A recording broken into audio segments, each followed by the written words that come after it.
Vicious floodwaters wash away a road near Lafayette, Colorado, and rescuers zero in on one flipped-over vehicle they believe has a survivor inside. Minutes seem like hours as they secure lines to the car. The goal, flip it over and save whoever's in there. Finally, the submerged car is turned on its side, and rescuers have a chance to break a window and look inside.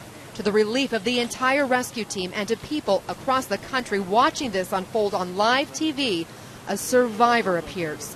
But he's not safe yet. As the man puts on a life vest, his car falls again, this time without a window to seal off the floodwater. Is there an air pocket in the car? Precious seconds tick by as the water rushes into the vehicle.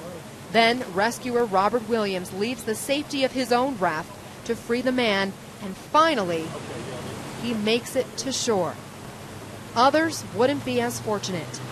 The floods are blamed for at least 3 deaths in Colorado, and officials are bracing for that number to rise. This was a devastating overnight storm in the dark, and I anticipate that as the day goes on, we are likely to find other people who are the victims of the storm. I hope and pray that's not true. Authorities began their rescues Wednesday night, including this family and their dog stranded on their balcony in Boulder. The storm at times dumped an inch of rain an hour. Boulder Creek, which runs through here at the University of Colorado, flowed at 16 times its normal rate. How high the creek was, how fast it was, how muddy it was, and how dangerous it was. It freaked us out.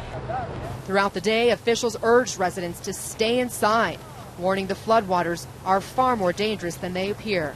That person can very easily just go floating down this river like we're seeing tons of debris because it is fast moving. Across the state, water damaged or overflowed dams, roads became impassable from water or mudslides, and homes collapsed. Here, the tiny town of Lyons was cut off completely by what local officials describe as a 500-year flood. Residents have been told they could be on their own for up to 3 days. Rain continued throughout the day and could get worse. For a second night, Colorado battles darkness, floodwaters, and a race against time to rescue its residents. The water is so fast and so powerful. Ana Cabrera joins me now live from Boulder. So what's the latest from that area? It's still raining. Is the water still rising? It is just pouring out here right now, Anderson. The ground so saturated, there's nowhere for the water to go. And keep in mind, some of these areas have had many fires in the past, devastating fires, so those burn scars are also fueling some of the flooding and the debris that's coming down. Huge sticks like this, huge rocks. We're in the middle of one of the main drags through the city of Boulder, and you can see several inches of water just racing over the roadway. The forecast calls for rain to continue at least for the next 24 hours. So that means flash flooding could remain a threat for Boulder County and much of the state, really. This is a statewide issue tonight, which is why Governor John Hickenlooper has issued a disaster declaration. Anderson? You were saying that law enforcement told people they could be on their own for several days.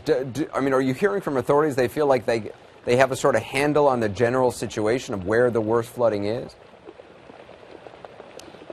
I think authorities are hopeful, Anderson. They say it's sort of an all-hands-on-deck here within the state. We also know the National Guard has arrived and is assisting in some of the rescues that they're still trying to make, trying to get to those people who are trapped behind walls of debris and feet of water still. They've said that governors from surrounding states are pledging to do everything they can to help. So there's a lot of help here, but the problem remains some physical barriers to try to get to those people who need the most help right now. 3 people confirmed dead, but again, the sheriff of Boulder County said that number could still go up because they still haven't reached all the people who they know need help. Yeah. Anderson? To think all this happened in the darkness, I mean, just how terrifying that must be when all of a sudden that water